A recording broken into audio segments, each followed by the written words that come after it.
মায়ের দায়িত্ব আগে নাকি স্ত্রীর দায়িত্ব আগে? মনে রাখবেন, আপনার মায়ের খরচ বহন করা কখনো ফরজ, কখনো ওয়াজিব, কখনো নফল, কিন্তু আপনার স্ত্রীর খরচ বহন করা অল টাইম আপনার জন্য ফরজ।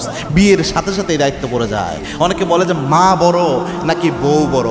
যদি এই প্রশ্ন করেন, মোটামুটি আমরা পুরুষরা সবাই চোখ বন্ধ করে অ্যান্সার দেব, আরে কোথায় মা আর কোথায় আমার বউ? মা গেলে মা পাওয়া যায় না, বউ গেলে বউ পাওয়া যায়। ঘটনা সত্য, কিন্তু একটা হিসাব আপনি বুঝেন নাই, ওই হিসাবটা আপনার বোঝা দরকার। এটা সত্য যে মা মাথার তাজ, মা ছাড়া তো এই পৃথিবীতে আমরা আমাদের অস্তিত্বই কল্পনা করতে পারি না। আর মা মাথার তাজ হলেও স্ত্রী কিন্তু হৃদয়ের রানী। আপনি যখন আপনার স্ত্রীকে নিয়ে আসলেন, আল্লাহ আপনার উপর অটোমেটিক আমানত হিসেবে স্ত্রীকে দিয়ে দিল। এই জন্য মাকে ভালো রাখতে যে স্ত্রীর উপর যদি আপনি জুলুম করেন, কিয়ামতের দিন আপনি আল্লাহর দরবারে আসামি হয়ে যাবেন। এই জন্য মাকে বানাবেন মাথার তাজ আর স্ত্রীকে বানাবেন হৃদয়ের রানী। দুইজনের অবস্থান উপরে, কারো অবস্থান নিচে না। কাউকে আপনি ছোট করে দেখতে পারবেন না, কাউকে তুচ্ছ তাচ্ছিল্য করতে পারবেন না, একজনকে ধরে আরেকজনকে ফেলে দিতে পারবেন না। এটা ইসলাম আপনাকে এই অধিকার দেয় নাই।